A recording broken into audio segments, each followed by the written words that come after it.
Hello, welcome to the Breaking Free podcast. I'm your host, Nathan Francis, and today I'm very grateful, very humbly joined by Scott Mcgee again. Scott, welcome back, part two. Yeah, thanks for having me, Our mate. first chat was awesome, so I reckon today will be even better. Mm, So if you want to listen to our first chat, it'll be in the show notes, the audio and the video. Scott, welcome back. How you going? I'm good. What's been going on since our last chat about 3 or 4 months ago? Ooh, worked a lot. So started working with a top Czech faculty member, Yep. Donald Carr, um, and been trying to just bring that into my training. So taking my training to the next level, and of course, as always, other things that he brings up, as everyone does, and in a Mm. good way. And I've also been working on the Master's Way course that Joanna Rushton runs. We're actually about to do our last session next week, and it's literally like it's a 10-month course, so it's pretty cool that we've concluded that. And that's a very spiritual course.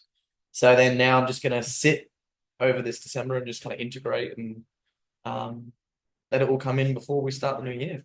Yeah, tell me more about that course because that course has brought up some stuff for you know. We'd have our chats in the gym and that, and yeah, it's is it more like a soul? Just for anyone out there listening that might want to do it, is it more of Mm. like a soul connection? Yes. I already know what it is, but I was going to ask you the Yeah, question. Is it yeah. more of a soul connection, connecting So to your soul, and yeah, yeah, the lady that runs it, her name's Ishtar, and she got the courses channeled by the 33 Ascended Masters. yep, So it's a 3-year course. You do the first year, which is called the Path of Light, which is working with the light, your masculine energy, your choices. It can be quite triggering because you're getting reflected back to you um, your aspects, your parts of yourself that you're not aware of, that mm. shadow work that you do. Um, and so then obviously next year they call it the Path of Love, which is then more working with your feminine consciousness and going into learning how to receive. And for me, obviously, I haven't done that yet, so I'm excited to do that next year. But that's what I've heard. So you get assigned a ascended master for the year. Mine was Mother Mary, Ooh, and her message for me was, even though it's still about the masculine energy, still tapping into that feminine and realizing that's where I can negate. I can just go into my masculine and think that I don't need to look after myself to some degree. I don't maybe take that extra time um to maybe get a massage or take those little bits of R&R that I know I need. Which I'll probably get a strong message today. Actually, it's like book a massage in or a Reiki session, something like that. Um, but yeah, it's quite a lot to it. You every week you go through a different theme. So you start with a meditation. You then go through a certain theme that was again channeled by a master. We've worked a lot with Saint Germain, with Isis, with Lady Nada, Mother Mary. There's lots of them, and then you do a activation. So the activations they started smallish, like sort of 15 to 20 minutes. That they generally like an hour. mm. You sit in meditation again, but it's different. You're listening to the master that is getting channeled. Um, and man, it's been wild. Like I feel really uncomfortable often, which is charming, man, because they're bringing a frequency through. So you're not just meditating, you're actually receiving a frequency, and that can hit your frequency and obviously create a bit of turbulence when there's a disparity there. Um, so, and then often the days afterwards, it can take a little bit to integrate. Actually, the first one I remember, the first week was Lord Buddha, Mm. and it was one of the next few days I felt so irritable and just triggered. It's like, man, what's going on? And I'm pretty sure it was Yeah. that activation. It really rocked me. But then it got kind of smoother as the year went on. So yeah, we've done now 30 odd, I think less than 30 for the last week. And then at the start you do 6 sort of introductory lessons. You're actually just learning the basics about what chakras are, what aspects are, unresolved karma, all these sorts of things. You actually get an understanding of what you're doing in the course. So if someone out there is listening to this, you know, you can actually do a lot of this on your own, but that would Mm. take a lot longer. So what was it that got you into this space?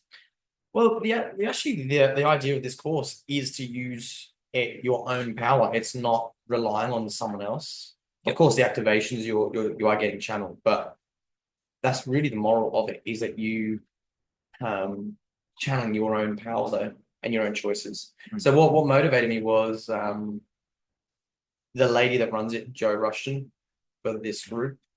She also teaches in the CHEK Institute. So then there was that link there. And she actually contacted me. I did a workshop up here when I was living on the Goldie, and she I think it was self-love or something. It was like a 4-hour workshop, but really powerful. So then she contacted me and obviously had an interest in doing it. So yeah, I just jumped in. Taylor did it last year. So we both now just on the path of light. Yep. And it was more just the intrigue and just wanting to have a better relationship with myself. I think it's not about changing your external world, though the paradox is when you do change your internal world, generally the external world will change anyway. But it's not this sort of go-getter attitude. It's just being more in balance, having the tools to work with your energy, and realizing when you do that more often, often, the external world will surprise you and bring something through. But it was my relationship with the external world that I went into that with the intention of working with, because we've all got things that stress us out, things that cause fear, or that's just what spiritual growth in my eyes is growing through those layers towards whatever enlightenment is to, I think that's what we're all here for at a deep level, is growth. The masters say that we're here to resolve our unresolved karma. That's it. That's what they believe. Doesn't mean, we can all have our own belief, but that's what they say. It's our number one job is to resolve our aspects, or the unresolved parts of ourselves, the parts of you that are not in alignment with balance and harmony. What would one example be, Scott, of your not being in alignment? Is there anything you want to share there? Might open the door here. Yeah.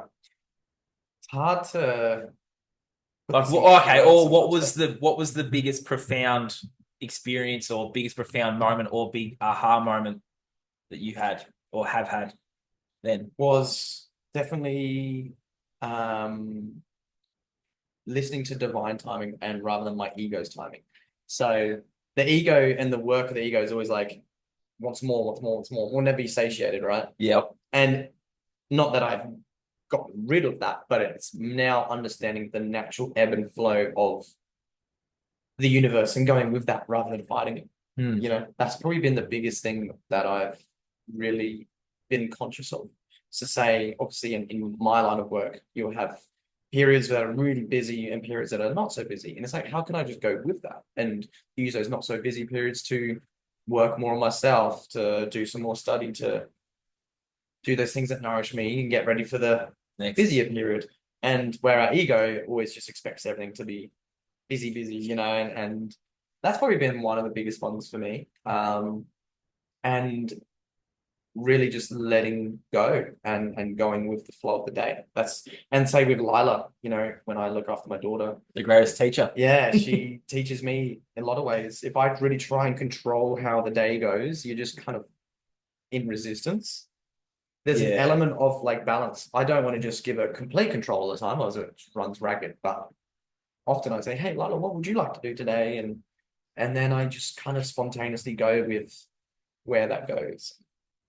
Still doesn't always work, but generally that's been a huge teacher, is to not try and push the stuff uphill. It's like, let's go with the current a little bit more. Yeah, and that's been one of my biggest things through the last 3 years, Yeah. is that real letting go. But also that go with the flow. Because I was always one that, my brother's over the back there, one that loves the structure and the planning out of a day or a week or, and then to sort of let that go. Yeah, there's been, like, you talk about resistance, like that's the big thing, because it's like this energy that I'm hanging on to the rope, but the rope's like, just let it go and just fly. And I'm like hanging on for dear life, you know what I mean? But then as soon as you let that go, doesn't matter what area of your life that is, that could be anything. As long as if you can let that go. Biggest thing for me was letting go of that rope. And I had a really good person on the other end of that rope who's sitting over the back there that just would show me how good of a time you could have not having much of a plan. You know what I Mm, mean? mm. But then, for me with my brother is then I'd be showing him a little bit more structure isn't necessarily a bad thing either. Mm. Wink, wink over there to Geordie. Yeah, it's balanced. Yeah, it And is. Yeah. that's what we were saying today at the gym is have a plan on how you can do your gym workout, your work, study. But then of course when something comes along that really gets in the way, we adjust. But then also getting aware of when we just got in the way and we started just doing, you know, remedial jobs that weren't needed that day. We just found something to keep us busy and distracted. And Yep. that's the difference, I think. Still being aware of when we are, and I'm still susceptible to it. We live in a world of distractions. Yeah, So, there's so many. That's the thing. So with the whole routine thing, I was really in that routine of it must be gym at 5. And then, mm, it's like now I go to gym at all sorts of random times. Like I saw you in there yesterday at like 9:30. It's yeah, like yeah, yeah. if the body and it's also more connecting in like the course you're doing and some of the things I've learned too is the more you connect to your body, it will tell you what it wants to do, what it wants to eat, what Yep, it wants to drink. yep, And the more we listen to that, the more I think the more better we're going to be. But if you're talking just a gym sense, the more you're going to be able to go in the gym more because you're mm, listening to your body. It's like, oh, today it may not want to go. mm, So the ego's like, oh, nah, you can lift that 27 dumbbell. But mm, then it's like, well, the body doesn't want to do it. So you're in that resistance again. And for mm. me, yeah, the ego wants to lift heavy, but sometimes the body's like, today, Yep. just ease off. But this week, though, for me, it has wanted to go and it's been good. Yeah, yeah, But yeah. it's the fact that if we can listen to that body instead of smash ourselves in the gym, Mm, that's where the growth is too, right? totally. Yeah. Yeah. And there's always a way to work around it, whether you reduce the volume. So you could maybe still lift your normal weight of 27, but rather than do 3 sets of 10, you do once per 10 Yeah. or 2 sets of 10. Or you could just change your program. So rather than doing 6 exercises, just do the top 2 or 3, and go home. Like, doesn't have to always be Yep. a huge hour workout. Or you could actually just do an alternative and get the Swiss ball out on the grass Yeah, I do that a and bit. yeah, and get in the sun or do some Tai Chi or Mm. yoga or whatever. Like just do something different. And that's what we learn over time. There's Paul calls it active rest when you do the same exercise but with a lighter weight, or you can have passive rest, which is where you do a completely different thing. So rather than doing weights, you might go swimming. Mm. Or you can have total rest, which of course like is a complete rest from training. Sleep is really actually the biggest total rest that you can have. Yep. Or a nap or meditation. And then you want to periodize your training. So what I do now with my more performance clients is you kind of load things up for 4 weeks, and then you do a deload week, load things up again, and then that's how you hit PB. So you're going to go up, up, up for 3 or 4 weeks, and then you drop it down. That's Up, what I mean. up, drop it down. Yeah. That's a pretty backed method. They call it undulating periodization. And I think it's the Russians that kind of created that idea. But whereas the Americans do more linear periodization, which is just essentially they just try and continually increase the weights every week, but without too many deloads. I prefer Yep. the more Russian method. Yeah, Yeah. yeah. So actually, we'll go with some rapid fire questions here. Mm. What's the most common thing you see in the gym that people may want to start correcting? Their form, mostly. I don't know. Their form, probably, with, say, yeah, your typical exercises. Also, just thinking outside the box with their exercises. I think everyone just does the typical standard stuff and does the same thing week in, week out. Yeah. I Yep. see a lot of people just do, I've been there for a year now, and very regular people come in where they do the same workout that they're doing a year ago. And there's no creativity in the gym. They don't know how to think outside the box, which is fine. It's taken me a lot of time and to really study that, and the average Joe doesn't. They just come in, probably watch a few YouTube videos and just does the basic things, and that's cool. But you want to create some variety, as I said, get that periodization in your program. People don't do that. Um, and we were just talking about before the podcast, maybe work on a Swiss ball, work on something a little bit more unstable, actually challenge your stabilizers and your core. Which is what you've got me doing a lot. You know, I've come to you a few times and said, Scott, how can I change this up? Because I was a lot like that, doing the same thing every single day. And I basically use the bench once a week now. I'm on the Swiss ball and just from purely rotating. And you did a Tuesday tip at the Jets gym talking about rotations. So that's a good another segue. Are people in the gym not rotating enough? Do you find? Do you see? Yeah, definitely. Yeah, it's probably a big one. Yep. So the spine is meant to be rotating a lot. Like if you see a runner, you'll see that their spine is actually, they call it the spinal engine. It drives the legs.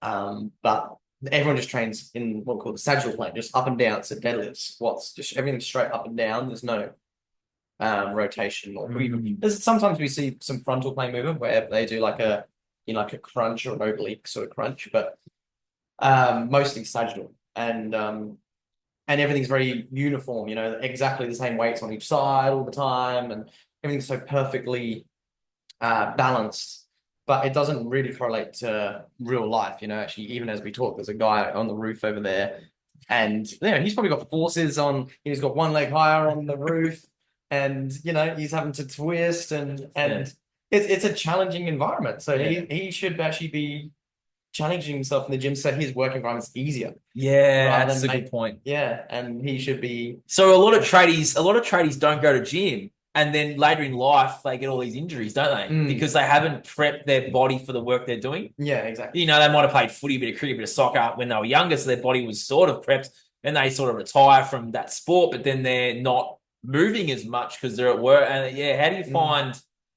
That's another good topic too. A lot of older people will then get those real physical injuries because they're still not they're not training as much, so their bodies aren't prepped for the work they're doing. Want to talk about that? Yeah, totally. Yeah. And of course, the culture of a trainer generally is not healthy, which I'm seeing younger people get more conscious of it now, because they could be very fit, healthy people if they live a healthy lifestyle. If they drink plenty of good spring water, and eat good food, and don't just go to the pub after and smoke heaps of cigarettes. So I think that's what wears them out most, is they've got a very toiling job, which wears the body out, but they're not replenishing the body. So then they're essentially just breaking their body down over years. Whereas, if they had good collagen and good organic food, good sleep, then they could potentially be okay. Yeah. There's many things, because then you've got to also look at if they're doing something to one side more than the other. So if they were twisting one way or doing the job in a one way, that will wear one part of the body out more than the other. Yeah. You see a lot of golfers and tennis players where they're always rotating one side, and tennis players often have one arm stronger than the other, and so that's where my job is, to then try and balance them out in the gym. Like, we need to get them stronger for their task, but we also need to make sure their body's in a good alignment so that it can actually do it for a long period of time and not just wear out. Yeah. Because if we're always rotating one way, you're going to end up having a spine that's out of alignment, because the muscles are just like, the analogy I have is like guitar strings. So, if we constantly contract one side, it's going to end up pulling our ribcage down in a permanent position. That's how we create our posture, is by doing, it kind of replicates what we do on a consistent basis over and over. So if we're always crunching off the floor, that's a big one that Paul always talks about. You'll actually end up being like this, because a lot of people are like that. Yeah. And I mean, many people are like that for a number of reasons, but crunching off the floor is you did a video not that long ago. It was actually quite an entertaining video where I think you put something in there, you're like, stop crunching. Yeah. Because my progression in that core space prior to meeting you over 12 months ago was I would do a lot of those sit-ups and crunches, thinking that's the only way to build core strength, right? Because that's the way we're sort of conditioned. Yeah. Still a lot of conditioning around. I could have made this on millions of levels, but it's like, you're like, no, stop doing and then you've got the ball out, and I do different types of core exercises now that have completely lengthened Mhm. the core. Yes. That's what you talk about a lot. Yeah. You want to get strong in a lengthened position rather than just a shortened position. Yeah. That was a big thing I've learned through all the stuff I've learned through mentors and stuff is that's any sport, you want your hamstring stay to be strong, but in a length position. The machine of the hamstring curl at the gym is not really practical because Yeah. you're just shortening your hamstrings. And when does that ever really replicate to a real life situation? Yeah, or a real life movement. How often do you curl Your hamstrings, your legs on an open chain? So yeah. Because I remember when this is another story too. I remember when Scott came into the gym. He was watching me and my brother work out, and he would see us on the machines. He came in one day like, wasn't hey Nath, hey how you going? I was like, why are you doing hamstring curls? What's the meaning behind that? And then I sort of went, well, I just added it as another part of my leg day, and you went, well, why? And then I went over to the quad. Was it the quad raises? Where you're flexing the quads, and then you've circled back and you're going, well, why are you doing them? And I'm like, you've triggered me here, but I don't know why I'm doing them. And then I sort of went, well, and you sort of said, well, they're not really giving you, they're not doing anything. And you even said, when are you ever going to do a quad in a real life situation? I was like, yeah, I can. That's probably honestly the one machine that I would throw in the bin. Like which one, the quad or the hamstring? Leg extension machine. Leg extension, quad machine. Yeah, because the hamstring one I can accept because there's definitely benefits to building your hammies, and the quads. I'm not saying there's no benefit to building your quads, but if your quads get imbalanced to your hammies, you build something called quad dominance. It will actually cause issues in the knee because you're pulling. The quad comes forward, attaches to the shin, and it's going to actually pull the shin up. So imagine your knees like this. This is my thigh. This is my shin. So actually going to pull it up. So now there's a shearing force on my knee, and it will wear your knees out. So if someone's listening to this right now and you've triggered them the way you triggered me that time in the gym 12 months ago, here's a question. How can someone that's listening now that's open-minded, of course, but is triggered, what's another exercise they can do instead of doing the leg extension and the hamstring curl? So what's another exercise they can do that can still do that strength, but it's more of a real life movement? I do them now, but you're the expert. You tell my listeners. For the quads, the one that I taught you to isolate the quads, where you actually on a kneeling position on your shins and you have to step back into your hips and come forward. Yes. That again is actually doing it in a lengthened position. So you're not shortening the quads. You're actually it's hard to explain on the camera, but I could get on the floor and do it. Yeah, we'll have to do a demo. We'll have to do as part of this part too. Yes, we'll go down and that's we'll do a demo. Again in the pull check, he talks about isolation to integration. So that's kind of an isolated version, and then more integrated exercises will of course be lunging, front squats. Yep. They're most of the quad dominant exercises. That lengthening quad one hurts, that burns. If you haven't done that before and you want to get in the gym and do it, there'll be some videos up on my socials in the next couple of weeks that will talk about it. That for the first time, like my quads weren't, you could say, flexible or lengthened like that. That really hurt. But now I do them most Thursdays and they're a lot better. It does improve. There's so many. And another question too for people out there that already are doing that exercise, can they add weight to that? So can they be holding a weight and then going back? Yeah. Okay. Yeah. As I say, you there's so many ways to build it. You can just do more reps. You could do slower tempo.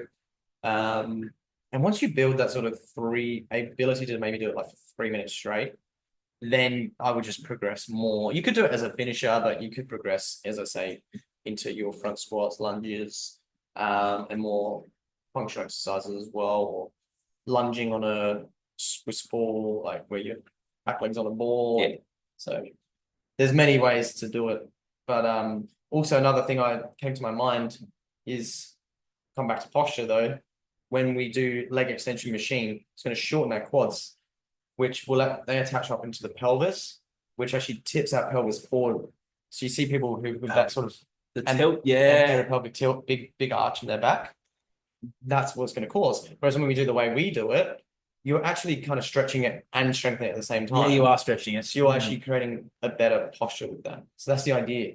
Yeah. And always train the posture in the movement. You probably see me while you do it, correcting your posture while you do it. You do, yes. So then that way you're learning. That's what movement is. It's all you're learning every time you do a rep. If you do a rep in a bad posture or bad form, you're teaching your nervous system this is the way to do it. This is the way to do it. So then it gets harder and harder to correct yourself later down the track. Correct. So if you do a bad deadlift over and over for years, I think they say it takes 300 to 400 reps to create a movement pattern in your brain. It takes 3,000 to 4,000 to correct it because it's like you're undoing something that's so deeply ingrained into the brain. Same with everything in life too. Yeah. Yeah. It's almost an engram. For me, I was doing the basic deadlift, and that's another thing you came over one day and said, actually, no, I think I asked you, is there a better way for me to do deadlift? So I was getting sore in the hips and that. And I asked you, is there a better way to do deadlift? And you just said, well, try spreading your legs out and doing what's called a sumo deadlift.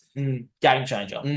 It's actually so cool. Story. I got one client with a bad hip as well, and we've been working on that. And then her hip's been better, but then she's doing conventional deadlifts. And I said, cool, let's go and have a look at your deadlift. And straight away I said, let's do sumo. Especially for women with wide hips, their legs should be going out because when they go in, they're actually kind of going in like this, and it creates an unstable pelvis. But bringing the legs out kind of locks the pelvis, is like a locking system. And instantly she's like, wow, but there's no pain like when I do this. So, yeah. And it's even cool for me. I'm like, cool. That's good to see. Because I was holding the bar like that. So if you're watching on YouTube, I'm holding the bar like that.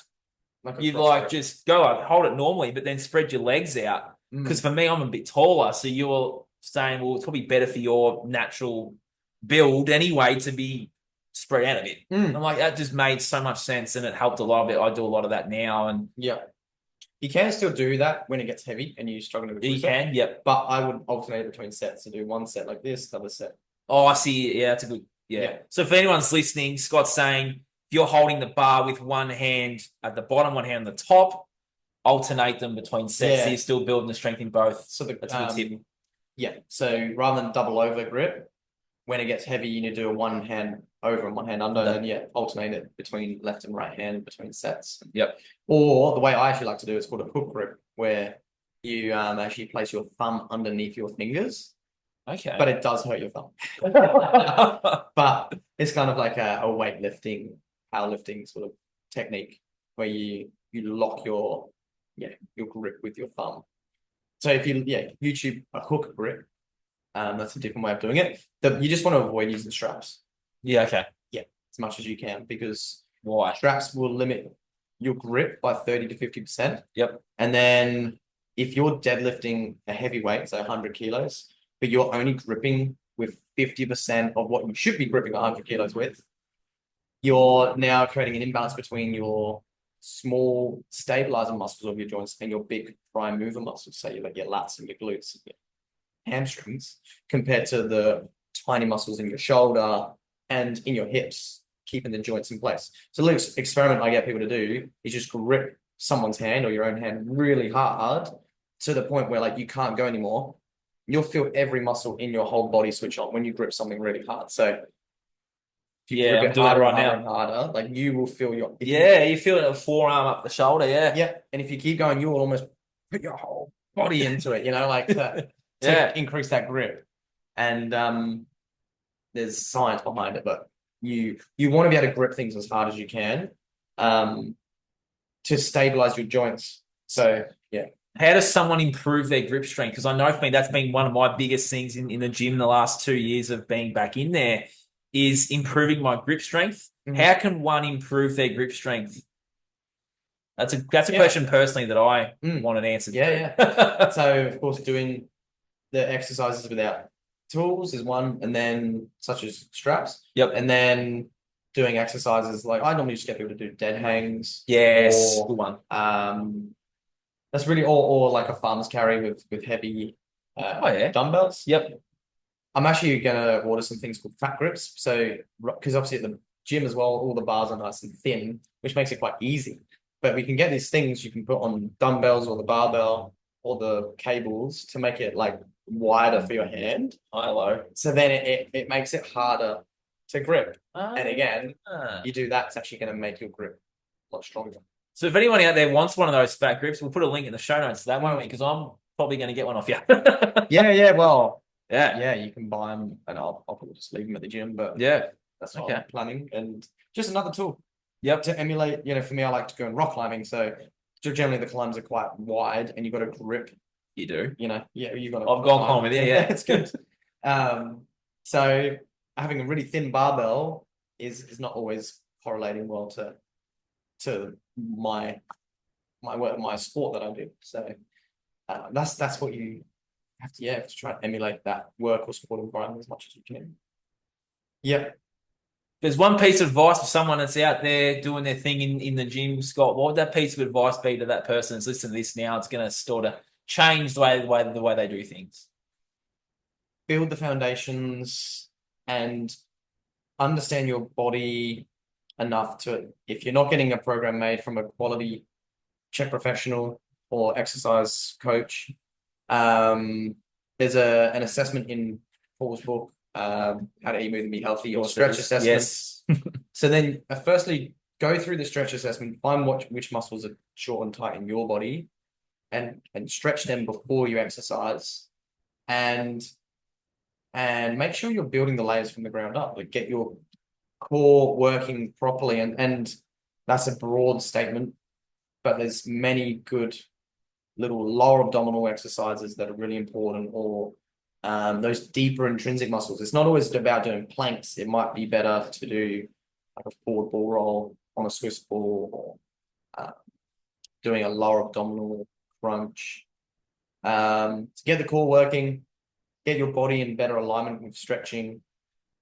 Build a program that's balanced. So don't just work arms, don't just work chest, work the whole body. I remember actually years ago I was taught, they say, work the back of you twice as much as the front, because generally we'll do more of the front anyway.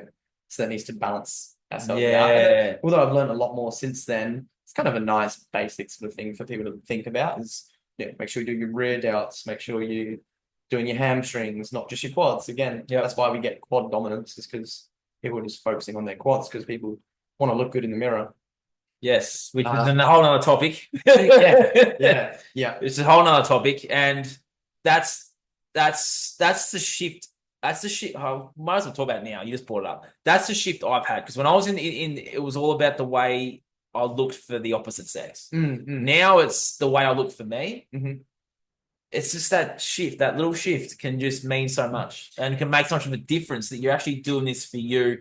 It's not for an external figure or an external opposite sex, whatever it can be. It's like, this is for you. This is making me feel good. Obviously, you're going to look good as well, but that just comes with it. It's not about that. It's about how far can I actually go here? And for me, it came up this week too. I'm just going to make it personal now. For this week, this is the first week I've ever had where I was on the second rack of weights. I had the 27s in my hand this week. Yeah, nice. And I was like, I started not even on the rack. I started on the bloody 10 kilo ones. When I was with my buddy Tim that watched this, him and I started, he was already on the 12s, 15s. I was like, shit, how can I get to like that? I was on the 10s, which was on the baby rack. Yeah. So I'm like, okay. Yeah. And then you fast forward 2 years, I was like, shit, I've gone that whole way, and now I'm on the 27. That's good, hey? How cool. Yeah. And I love how you took the time, though. Like, you took the time to do that. You didn't rush and just jump onto the big rack straight away because your ego's like, I need to be keeping up with Tim or whoever. Yeah. You said, you know what? Like, I'm going to honor the fact that I'm on the smaller weights, and that's completely fine. I've always advised people to master the smaller weights first. Master your body weight first. And, if that feels easy, then make that weight harder by, again, slowing it down or adding some reps before you increase the weight. Correct. And then, honor the process, because, now you've still got room to grow, and that's cool. Like, you're in the 27s, now you're in the 30s and the 32s. Yeah. But there's no rush. Nah. That's a big theme of what we've spoken about is really enjoying the part of the journey that you're on. And that's probably actually circling back to what we started on. The Master's Way and that course has been a big one that I've learned this year, is really enjoying where I'm at in my journey. And the paradox is, when you really enjoy where you're at, often the mountain climb, as they call it, is not, strenuous and arduous. It actually becomes just a natural flow. Yeah. Constantly constantly fighting where you're at. You want to be somewhere else. I want You to be just bigger in the gym, or you want to yeah, be this, more yeah. money or more whatever, which are more ego things generally. Yep. You're going to be in this place of just suffering and resistance and stress, and it's coming from that little voice of not good enough. So it's a completely different experience. Just that's my message to anyone is enjoy where you're at. If you're not even in the gym, if you're, which, there's many ways to exercise. It doesn't have to be in the gym. You can just buy a Swiss ball. You can work in a park. You can do qigong and tai chi and be very healthy. Just enjoy where you're at. Mm. Accept where you're at. If you're not healthy, if you got pain, enjoy that. Enjoy the teacher that's come along, Ooh, and yeah. then move forward. Reach out to Nathan, reach out to me, whoever, and just start small, build things slowly, feel the difference. If you just switch your water, I'm like, wow, I feel a bit better. Let's, change a few of my eating habits. Oh, I feel a bit better. Let's go to bed a bit earlier. And suddenly things haven't felt too hard that have, yeah. And you're just enjoying the process. And if you fall off a little bit, then you don't beat yourself up. You just go, cool, like, Yeah. let's just pick myself up again. And that's what life's all about. It's not about constantly being perfect. It's just about progression, yeah. Enjoying the journey. And that's been the biggest thing in my life too, because I wanted to rush to the 15s, and it's like your body, the ego wanted it. It's like the body can't do that yet. And that's the building steps that you can take that, and you can use that in any form of your life too. Like you're not just gonna become that better version of you that has those physical ego things that everyone wants. There's actually a journey that you need to go on, an initiation and growth to get from one scale to the other. And that's been my biggest thing. I wanted to rush into everything and have that thing over there and not enjoy the present moment and the growth and the learning that come with actually getting to that point, wherever that may be. And that can be in any form of anyone's life. And that's been my biggest thing that I've learned in the last 3 years is that. Yeah, it's a powerful And it's a powerful piece of advice too. Yeah, totally. Yeah. How can you actually, this is your show today. How can you summarize all this today and leave people on a final word? We've actually gone full circle. We started with the course, and then we've circled back from to the gym, and we went back to been a good chat. So how would you summarize this for someone? I just would keep the little quote I was given was look with your eyes, listen with your ears, and tap into your heart. And just use that with everything in life. And just, if you feel like you have a passion for doing a bit of art, if you have a passion for cooking food, do a bit of that. Get into it. Get creative. And don't ever lose that little inner child part of you that wants to play and explore and get inquisitive and is curious, because that's the adventure. And you can bring that into anything. And I think once we lose that, then we come, everything becomes a bit serious and arduous again. So that's my tip, kind of a little bit different to what we've been speaking about. Yeah. It is related, because if you can bring that into everything we spoke about, it's so much more fun. If you can bring that inner child into the gym and just realize it's a big playground. You got to know what you're doing, or you're going to get hurt. But it really is. It's a good way to put it. A big playground. It's an adult playground. It is. Yeah. That's a good way to finish, Scott. Thank you so much for jumping on again today. Where can people find you? Search my Instagram, Horizons of Health, or my website, horizonsofhealth.com.au. You send out a few newsletters too. Why don't you grab some emails? People might want to email you and get your monthly newsletter. What's your email too? Yeah. So scott@horizonsofhealth.com.au. We'll put that in there as well. You might be able to get some more subscribers to your newsletter too. Yeah, totally. And at the moment, I'm just shooting out a bit of information like what we spoke about today, just little tips and tricks. I've just had my videographer up, and we punched out about 12 videos the other day, so we're going to slowly release them, and it's just more advice. And that's what I'm just trying to do at the moment, is give people some practical tips. And if you want to follow the gym that Scott and I always talk about, Scott's wearing the shirt. You can go on Jets Baringa, and Scott does a Tuesday tip every 3 weeks. There's Yep. 3 trainers in there, so every 3 weeks, Scott will do a tip. Yep. They're really good too, and Scott does often share them on his platform too, and they're really good tips too that you give. Yeah, thank you. So, yeah. If anyone wants to get in contact with Scott, everything's in the show notes. Scott, thank you again. I didn't think we were going to end this path today. It was a good conversation. It was good. And I hope you enjoyed it too, and I hope my listeners and viewers have. This is the Breaking Free podcast. I'm going to get Scott back on again for part 3. Might be with another person too, so we'll see how we go there. Good. Thank you, Scott. Thanks for jumping on. Thank you. Talk to you guys again soon. Cheers.